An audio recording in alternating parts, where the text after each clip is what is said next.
धर्मराज जी आपका छोटा भाई आरती की शादी अरुण से करवा रहा है और जो कोई उसे रोकने जाता है वो भूखे शेर की तरह उस पर झपट पड़ता है। जल्दी से बैठो। शास्त्री शुरू करो। कल्लू बजा शराई।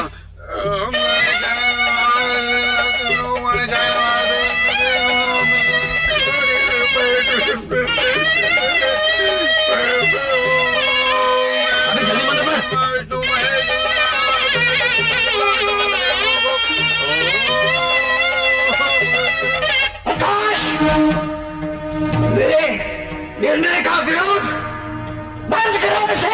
मैं आपसे कह चुका हूं, मुझे आपका फैसला मंजूर नहीं। ये शादी होकर रहेगी। अपने वंश के नाम पर कलंक लगा रहे हो तुम, अपनी मर्यादा को दूषित कर रहे हो तुम प्रकाश।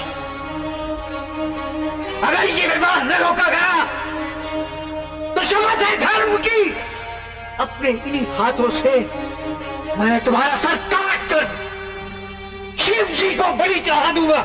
जिस पिता का खून आपकी रगों में दौड़ रहा है, उसी खून का जोश मेरी रगों में भी है। ये शादी होकर रहेगी।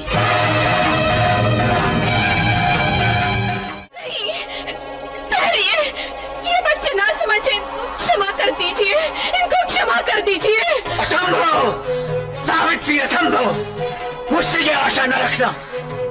ये तलवार केवल न्याय के लिए उठती है और आज न्याय हो के रहेगा। पर वो आपका छोटा भाई है। भाई? उसने हमारे निर्णय को ठुकराकर धर्मपीठ का अपमान किया है। उसने अपने दंड को ललकारा है सावित्री, और दंड उसे अवश्य मिलेगा। नहीं नहीं, मैं आपसे विनती करती हूँ, अगर ऐसा हुआ तो धरती पर प्रलय आ जाएगा। तुमको भी निर्णय करना होगा सावित्री। देवर की हत्या चाहती हो या पति के प्राण? नहीं, ऐसा कठिन आदेश मत दीजिए। एक भारतीय नारी इस प्रश्न का क्या उत्तर दे सकती है कि उसको बाबुल का घर प्यारा है या पति का? मैं ये विवाह रुकवाती हूँ ताकि आपका अपमान ना हो, पर भगवान के लिए शांत हो जाइए, शांत हो जाइए। प्रकाश, छोड़ो ये जिद। तुम मेरी बेटी को मंगलसूत्र पहनाकर, उसको सुहागन बनाकर अपनी भाभी के सुहाग का सिंदूर मिटा देना चाहते हो। तुम्हारे भैया का फैसला अटल होता है। वो ये कह रहे हैं कि या तो वो अपने प्राण दे देंगे या तुम्हारे प्राण ले लेंगे। तुम्हारी भाभी न देवर की हत्या देख सकती है और न ही अपने महान पति को खो सकती है। प्रकाश, अपने भैया की आज्ञा का पालन करो, अपने कुल के सम्मान की रक्षा करो। उनके कहने के अनुसार आरती और अरुण को लेकर यहाँ से चले जाओ। आंखों से ओझल होने का दुख तो आदमी सहन कर सकता है, क्योंकि उसमें जीवन की एक धारा बहती रहती है। लेकिन जीवन जब मृत्यु का रूप धारण कर लेता है तो सारी आशाओं का अंत हो जाता है। मैं तुमसे विनती करती हूँ, अभी इसी समय यहाँ से चले जाओ। ठीक है भाभी, मैं इस गांव से तुम सबसे संबंध तोड़कर चला जाऊंगा, लेकिन इस संसार की कोई भी ताकत अरुण और आरती की शादी को नहीं रोक सकती। चलो।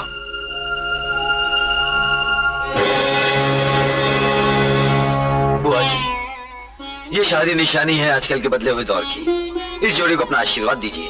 प्रकाश, मैं अब तक धर्मराज जी की दया से अपना परिवार चलाती आई हूँ। मैं उनकी आंखों में सिर्फ दया देख सकती हूँ, क्रोध की ज्वाला नहीं। तुम अरुण और आरती को उनका आशीर्वाद दिलवाओ। उनका आशीर्वाद इन बच्चों के लिए और मेरे लिए भगवान का आशीर्वाद होगा। जैसी आपकी इच्छा। चलो।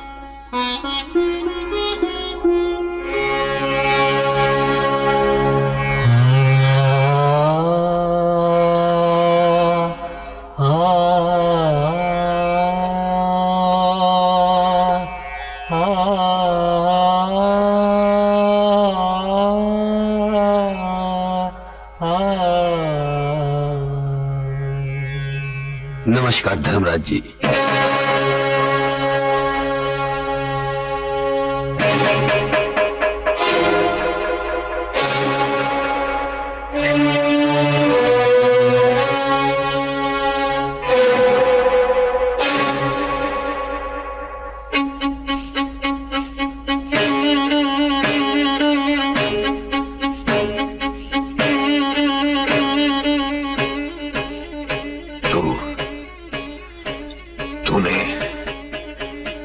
मेरे आदेश का उल्लंघन किया।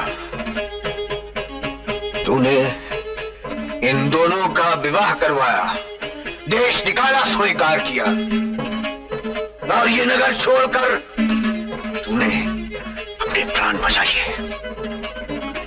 अब इस द्वार पर क्यों अपनी मृत्यु को ललकारने आया है तू?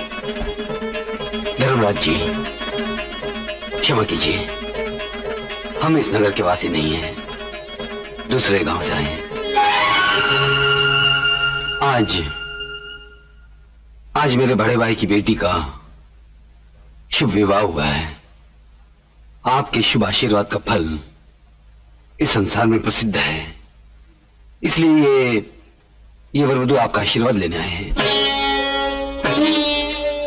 देख, ये दोनों हाथ रक्त से भरे हैं। इन घायल हाथों से आशीर्वाद देना उचित नहीं, इसलिए तुम जा सकते हो। आपके घायल हाथों से भी आशीर्वाद सफल है धर्मराज जी। युवक, तुम शायद जानते नहीं, इस घर में एक ही दिवस और एक ही समय मेरे भाई और मेरी पुत्री की मृत्यु हुई है। धर्म की रीति के अनुसार यह घर नहीं, शोक ग्रह है, और शोक ग्रह से किसी को आशीर्वाद नहीं मिल सकता।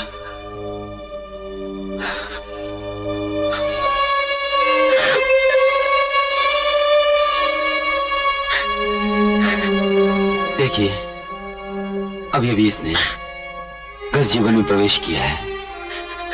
इसकी आंखों में नवजीवन की मुस्कान के बदले आंसू है। आप इसे आशीर्वाद दे दीजिए ना।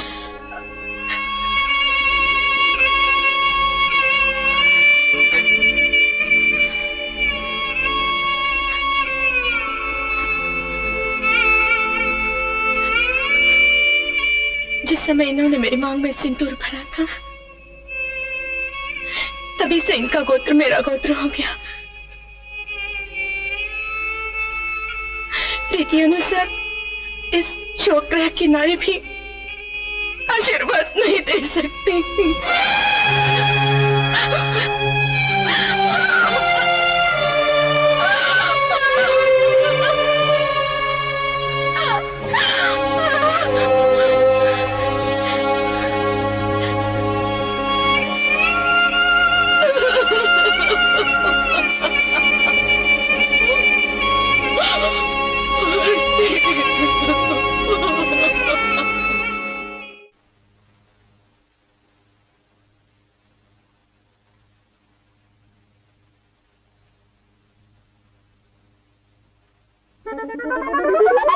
छोड़ो जी, सावधान सावधान, गड़बड़ नहीं। अरे सुन चंपी, तू यहाँ क्यों आई? तेरी चंपी करने आई हूँ। घर से गायब हुए तुझे कितने दिन हो गए? भूल गया घर में तेरी घरवाली भी है। अरे लेकिन चंपी, तेरा घरवाला भी क्या करे? बड़े चौधरी ने छोटे चौधरी और उसकी घरवाली पे नजर रखो कहा है। बाहर में गए बड़े चौधरी साहब, लेकिन मेरा क्या होगा? मालूम है तुझे घर आए हुए 3 महीने हो गए। मैं बिस्तर पर अकेली सोती रहूं? मैं कहती हूँ मेरे साथ घर चलता है या मैं दूसरा ढूंढ लूं? नहीं। चल घर चल, इसके साथ तू रहेगा तो लोग भी तुझे छोटू सरकार की तरह ये समझेंगे। चंपी, चंपी मेरी बात सुन, चंपी, चंपी, छोड़ जी, छोड़ जी, क्या कर रहे हो? अपना बोलेगा, छोड़ जी। अरे सुन जी, किसी के रंग में भंग क्यों डालता है? अरे इतने दिनों बाद तो छोटू को गर्मी चढ़ी है, तू उसके ऊपर बर्फ डाल रहा है। चल। अरे फुलझड़ी, तू उस गांव को छोड़कर इस गांव में कब आई? सुबह आते ही घर साफ किया, तुम्हारे लिए चाय बनाई, बस बोरिया बिस्तर बांधकर घर बसाने आई हूँ। घर बसाने? हाँ। किसका? किसके साथ? क्या बात कर रहे हो? पति के पास पत्नी नहीं आ सकती? पति? क्यों नहीं? आरती अरुण के घर चली गई, सुधा ने अपना घर बसा लिया, बस अब रह गई अकेली ये फुलझड़ी, इसीलिए घर बसाने आई हूँ। अच्छा जल्दी चाय पी लो, ठंडी हो जाएगी। हाँ अरे एक मिनट, अभी चाय मत पीना, मुझे तुमसे बहुत जरूरी बात करनी है, ध्यान से सुनो। अरे ठहरो ठहरो, हम लोग एक दूसरे का झूठा पिएंगे तो 7 फेरे जल्दी हो जाएंगे। अच्छा ये बात है? हाँ। तो हम दोनों मिलकर साथ पिएंगे। शनि जो 5वें घर से निकलकर बुध में प्रवेश कर रहा था। माई बाप, तो मुंह खोलिए, मुंह खोलिए, खोलिए। अरे पर बात क्या खोल है? के मुंह खोलिए माई बाप, पहले खोलिए, खोलिए। आप बता क्या बात है? सरकार, छोटू, अरे छोटू बाबू आप शर्मा क्यों है? अरे बोलिए, बोलिए, बोलिए। पिताजी मैंने आप दादाजी बनने वाले हैं। कुंडली खराब। मेरे खानदान की जड़ों में पानी फेर दिया। पिताजी मैं तो सूखी खेती को हरा कर रहा हूँ, आपके खानदान को बढ़ा रहा हूँ। अरे क्या खाक बढ़ा रहा है? शास्त्री जी इनसे पूछिए, मैंने मर्द का बच्चा होकर मर्द बनकर दिखाया है, तो मेरे मुझे वाले बाप को रोना क्यों आ रहा है? अरे रो नहीं तो क्या करूं? ऐसे मौके पर रोने धोने से ही दिल को तसल्ली होती है। एक घूमी का बेटा और मेरा पोता। बता तू किसकी इजाजत से उसके पास गया था? कल्लू सरकार, मैंने तुझे क्या कहा था? धीरज रखिए, धीरज रखिए, जरा सोचिए। एक जवान पति और एक जवान पत्नी दोनों एक ही कोठरी में बंद हो तो बच्चा तो होगा ही। मैं एक गूंगी की औलाद को अपने खानदान में कभी शामिल नहीं होने दूंगा। ऐसी बात है तो ठीक है, मैं अपनी पत्नी सुधा को लेकर अलग रहूंगा, आपके साथ नहीं है। हे भगवान, कैसी औलाद पाई है। श्रीमान, पान पे चूना कत्था लगेगा तो जबान पे लाली आएगी ही। फिर भी चिंता करने की कोई बात नहीं है। कान लाइए।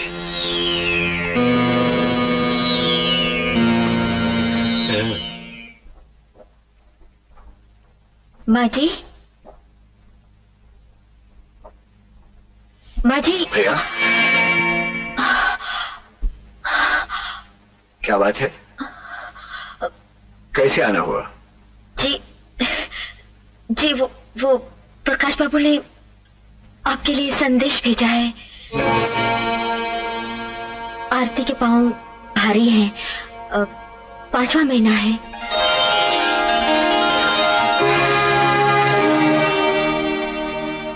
प्रकाश बाबू जो पड़ोस के गांव में रहते हैं, वो अपने घर में कुछ गोद भराई के रीत रिवाज कर रहे हैं।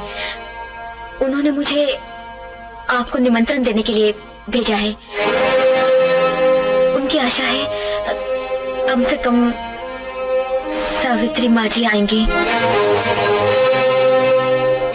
कह देना उनसे कि सावित्री अपने पति के वचन का पालन करने वाली सीता है। वो उस प्रकाश का निमंत्रण स्वीकार नहीं करेगी जिसने अपने बड़े भाई की अवज्ञा की। और ये भी कह देना कि अब सावित्री का संसार केवल उसका पति और उसका घर है।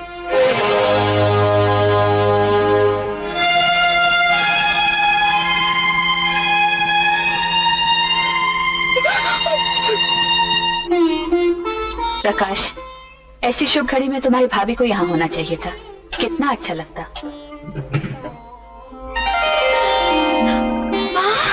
आरती। रिया, भाई साहब। ये उनको बिना बताए आई हैं। मैं बहुत खुश हूँ तुम आ गई माँ।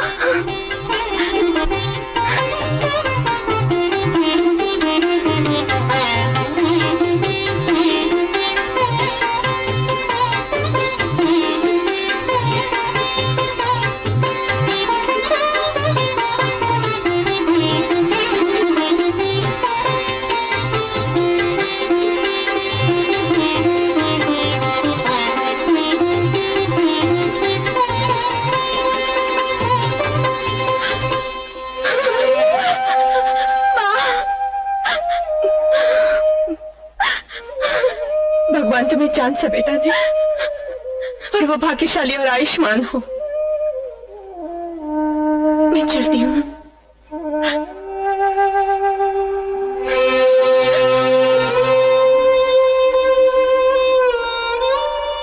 लेकिन बेटी, संतान होने के बाद मुझे निमंत्रण मत भेजना। इस बार तो मैं किसी न किसी तरह आ गई हूँ, लेकिन माँ की ममता उन्हें बार बार धोखा नहीं दे सकती। अब नहीं आ सकूंगी बेटी, अब नहीं आ सकूंगी। रिया, हाँ? जल्दी भाभी के पीछे जाओ, उन्हें घर पे छोड़ कर आओ। ठीक है।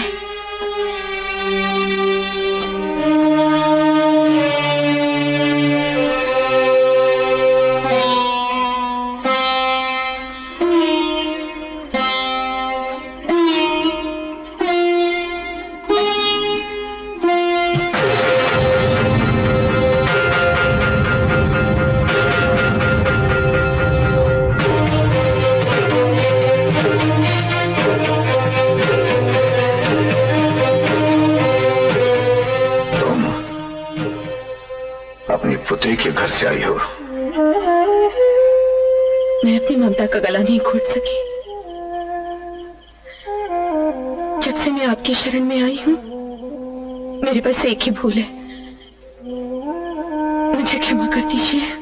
मोह का अंत हो चुका सावित्री, द्वेष नाश हो गया, क्रोध की ज्वाला जितनी भड़कनी थी भड़क चुकी, और ये सब कुछ होने पर भी इस अंधकार में एक मध्यम सी ज्योति मेरे मन में अपनी पत्नी के लिए टिमटिमा रही थी।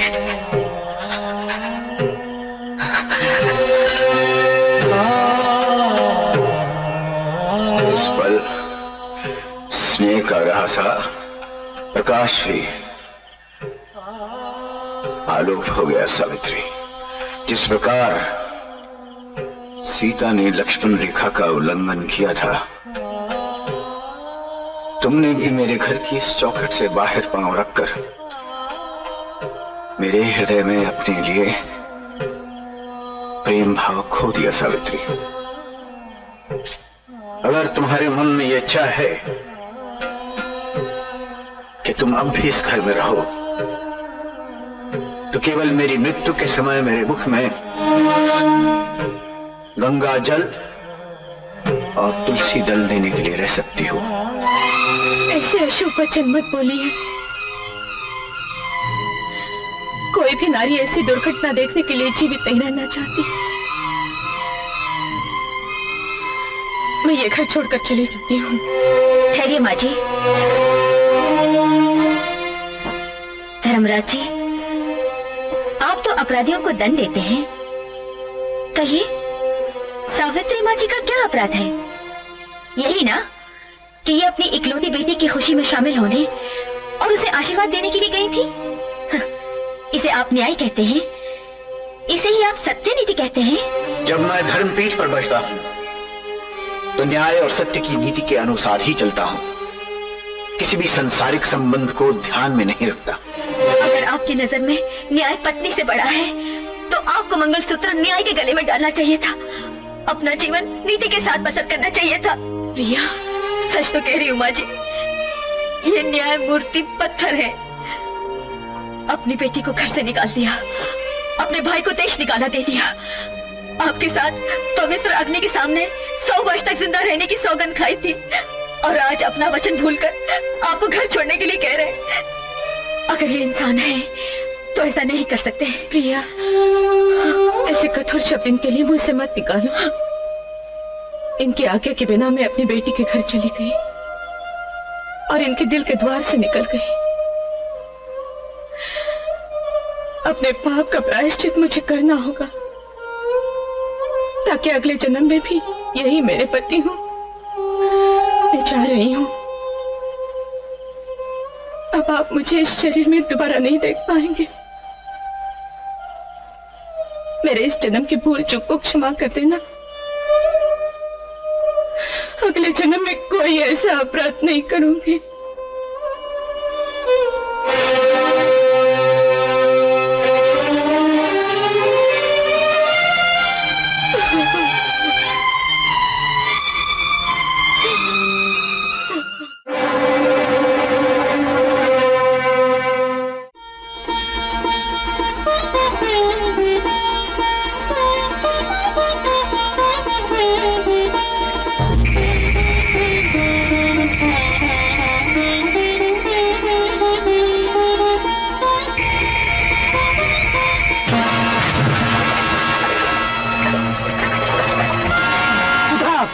मेरी बेटी जान तो बच गई, लेकिन गर्भपात हो गया। मेरा मतलब है बच्चा गिर गया। बच्चा गिर गया? लेकिन हर बुराई में एक भलाई की सूरत भी होती है। मेरे ख्याल में इस घटना से इसकी जबान वापस आने की बहुत आशा है।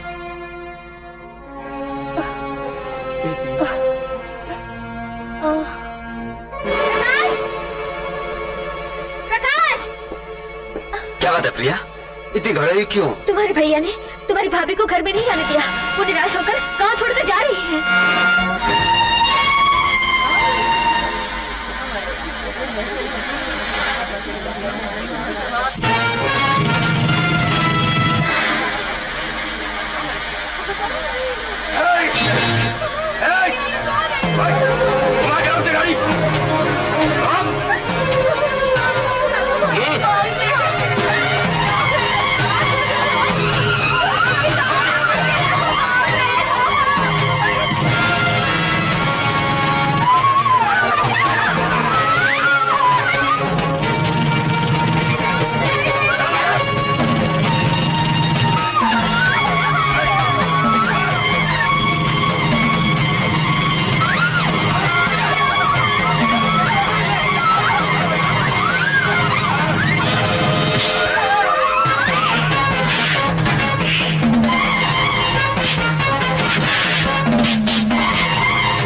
ये तो अंधा नहीं है।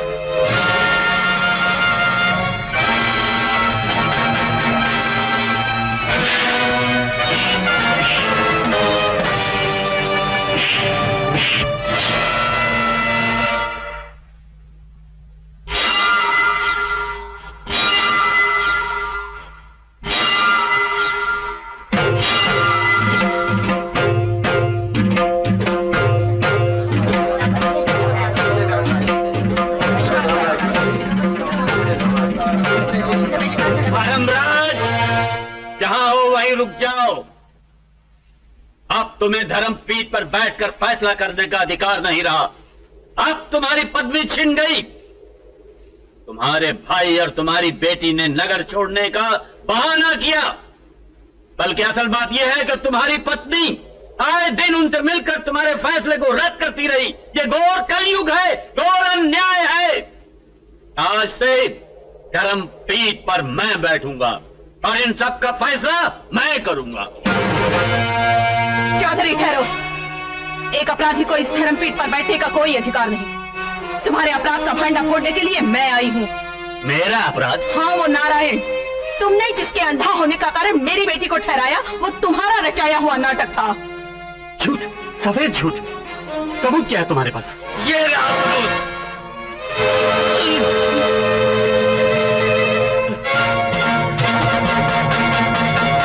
धर्मराज जी, आप सत्य न्याय की मूर्ति हैं। आप धर्मपीठ पर बैठिए, सच और झूठ का फैसला अभी हो जाएगा। धर्मराज जी, इस मूंछों को ताव देने वाले चौधरी ने मुझे भड़काया, डराया, धमकाया, रुपए पैसों का लालच दिया। इसलिए मुझे झूठ मूठ का अंधा बनना पड़ा। जब मेरी दीदी गर्भवती हो गई तो चौधरी नहीं चाहता था कि मेरी दीदी की संतान उसकी वारिस बने, और उसने शास्त्री के साथ मिलकर मेरी दीदी को नदी में धकेल दिया। कलयुग है, कलयुग। अरे तुम लोग सब मिलकर मुझे नीचा दिखाने के लिए ये मनगढ़ंत बातें बना रहे हो। ये सब बातें तुम्हें उस गूंगी लड़की ने बताई हैं। बड़े खुश हो रहे हो कि वो गूंगी हो गई, लेकिन आज वो यहाँ सच बोलने के लिए आएगी। अरे वो गूंगी यहाँ बोलने के लिए आएगी? हाँ, भगवान ने मुझे इसलिए जबान दी है कि मैं आपकी जबान बंद कर सकूं। धर्मराज जी, इन्होंने मुझे और अपने बेटे को शादी के बाद भी पति पत्नी की तरह रहने न दिया, और फिर मेरी हत्या करना चाहिए। अरे ये सब एक ही तहली के चट्टे बट्टे हैं। मेरे और मेरे खानदान के पीछे हाथ धोकर पड़े हुए हैं। पिताजी, हाँ, मैं तो आपके खानदान का हूँ ना। हाँ, मैं कहता हूँ ये सब करतूतें आपने की है। आप विलन है, विलन। शर्म नहीं आती? सबके सामने मेरी पगड़ी उछाल रहे। अरे भाड़ में गया सब। आप सारी जिंदगी मुझे बुद्धू बनाकर मुझे टिकनी का नाच नचाते रहे। आप क्या बस को लूटने के लिए आपने गुंडे नहीं भेजे थे मेरे मूंछों वाले बाप? छोटू, अरे नारायण को अंधा करने की भी खिचड़ी आपने पकाई थी मेरा बाप। छोटू, मेरी सुधा को नदी में धकेल कर उसकी जान लेने की कोशिश की थी मेरा बाप। छोटू, मर गया छोटू। अब आप ऐसे महापापी को इसके किए की सजा क्यों नहीं देते? इस नगर में ऐसा एक हत्यारा होने से सारा नगर श्मशान भूमि बन जाएगा। अगर आपने इसे नगर छोड़ने का दंड दे दिया तो ये जहां भी जाएगा अत्याचार फैलाएगा। आज 4 पीढ़ियों से जो तलवार इस गांव की, धर्म की और हमारे वंश की मान मर्यादा की रक्षा करती चली आई है, आज उसी तलवार से इसके टुकड़े टुकड़े करके धर्म और न्याय की स्थापना कीजिए। अरे किसके टुकड़े होंगे सावित्री जी? जरा उधर देखिए, वो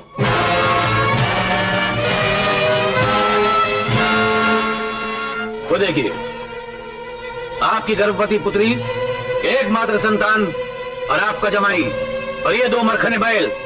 धर्मराज, अब 2 ही रास्ते हैं तुम्हारे सामने। या तो अपने सारे परिवार के साथ ये पूरा गांव छोड़कर चले जाओ, वरना ये मरखने बैल हम तुम्हारे परिवार पे छोड़ देंगे। धिक्कार है शास्त्री तुम्हारे इस तुच्छ जीवन पर, तुम्हारी इस विचार भावना पर। जान लो अगर अभी तक नहीं जाने, अपने सारे पारिवारिक संबंध, नाते, रिश्ते हम इस पीठ को अर्पण करके जहां खड़े हैं। मूर्ख है वो जो समझता है कि अपनी सपुत्री की रक्षा के लिए ये अधिकारी अपने आदर्श का बलिदान कर देगा। नगरवासियों, ये चंडाल इस बस्ती की शांति और सभ्यता को नष्ट करने वाले, ये अपने स्वार्थ के लिए पाप को पुण्य और पुण्य को पाप का नाम देने वाले, ये लोगों के जीवन दीप बुझाकर अपने घरों में उजाला करने वाले इन हत्यारों ने मिलकर आज इस धर्मपीठ पर आक्रमण किया है। चौधरी, जिस दिन तुम जैसे अपराधियों को इस न्यायपीठ पर अधिकार प्राप्त हो जाएगा, वही दिन होगा प्रलय।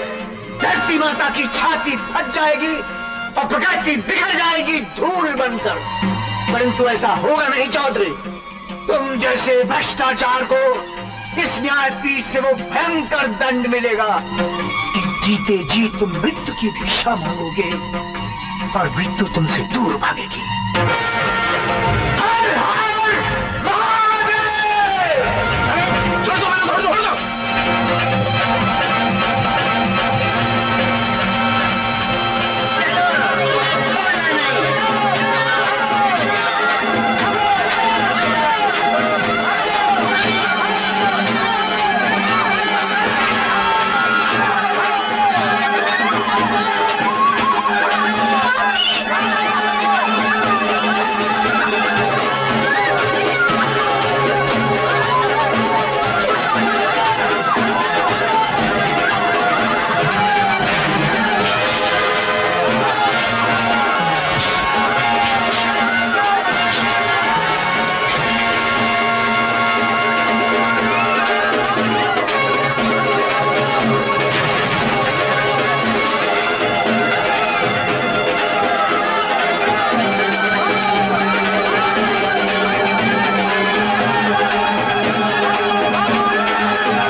गांव की सीमा तो आ गई, पार किया तो बच जाऊंगा।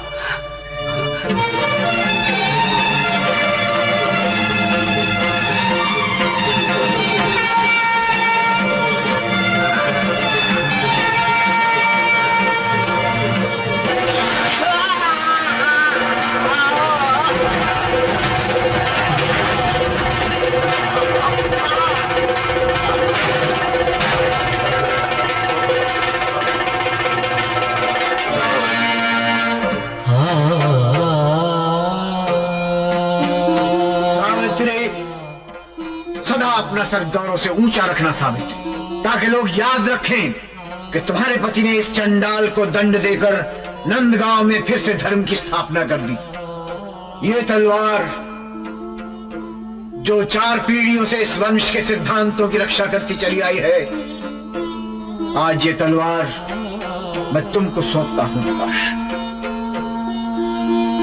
याद रखो, ये तलवार जात पात और ऊंच नीच का भेद नहीं मानती। ये जब कभी उठे स्वतंत्रता, धर्म और न्याय की रक्षा के लिए उठे। इसकी धार पर कभी किसी निर्दोष के लहू का छींटा नहीं पड़ना चाहिए प्रकाश।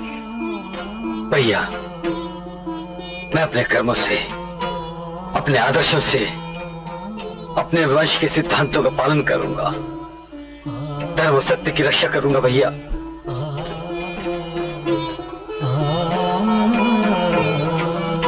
तुम लोगों की दृष्टि में धर्म और न्याय को स्थापित रखने के लिए उस पापी को जो दंड मैंने दिया वो न्याय कहा जा सकता है, लेकिन कानून की दृष्टि में वो अपराध है।